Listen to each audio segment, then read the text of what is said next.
For this vegan barbecue chicken tasting recipe, I pressed firm tofu to remove much of the liquid so it will absorb the sauce and have a consistency more like chicken. It's best with sprouted tofu, but if you cannot find sprouted firm tofu, just use firm tofu. I'm crumbling the tofu. I should have crumbled it a little more to get more crispy pieces. I'm showing you 3 ways of doing it. So we've got crumbled, and right here is my husband's favorite way of eating tofu. He calls it tofu steak. So cut it in half and then sliced it to make it into these large rectangles. And I didn't make it very even. So he's telling me how to do it right. So I goofed upon that. So I'm sure you can cut it more even than me. And my other favorite way of making it is into these large rectangular cubes. So you can see exactly how I'm cutting it, or you could just make it into little squares so people like it that way as well. So I'm going to make this sauce next. So I am going to use a red curry paste, and this is where it's really spicy.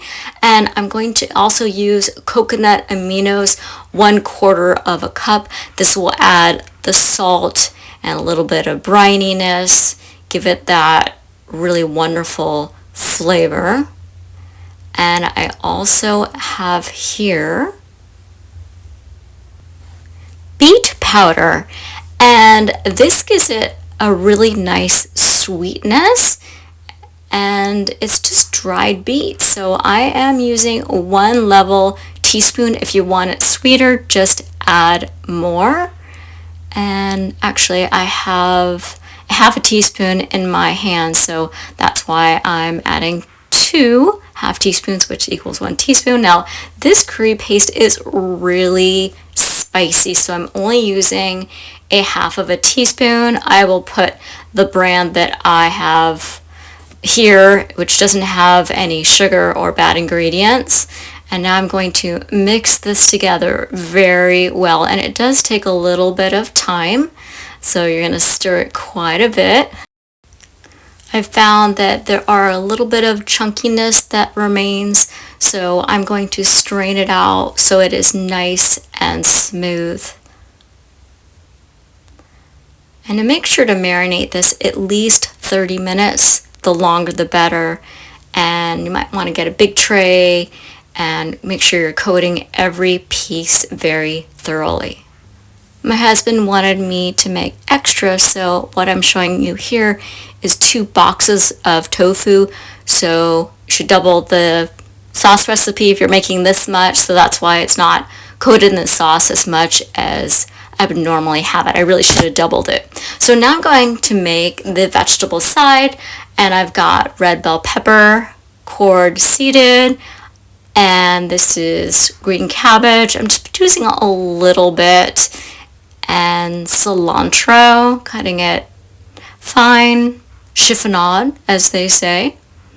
I'm going to shred and peel a raw carrot. Just add that in there, toss it all together with my hands, and I've got an English cucumber that I'm going to peel and put into the noodleizer. I am going to make zoodles. White or jasmine rice is also another option if you don't want noodles. And that little mushroom looking end, I tossed that. It just doesn't taste good.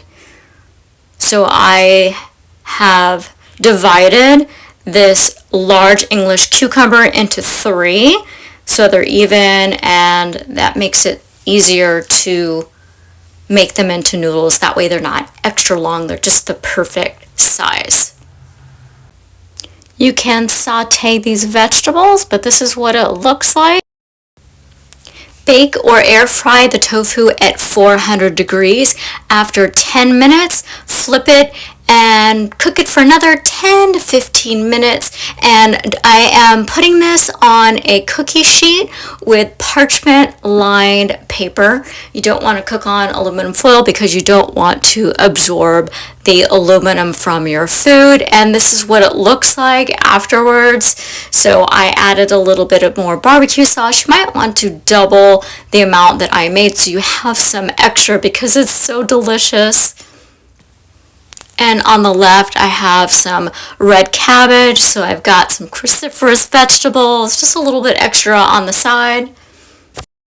And of course, I want to taste it, and I want to show you what each piece looks like. So here, oops, can you see that up close? There you go. Doesn't that look good?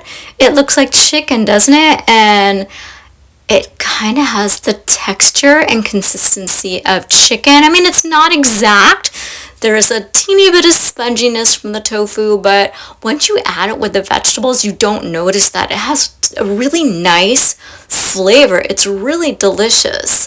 So my husband wants to try some, and I'm asking him which one. Of course, he wants the one that are more like tofu steaks. So I'm cutting him a little piece to see what he thinks of it. And I want to show you how this one looks up close.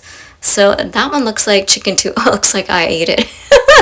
Don't worry, I did share, and I brought some over to my neighbor who said he wanted to try it because he said it sounded really interesting.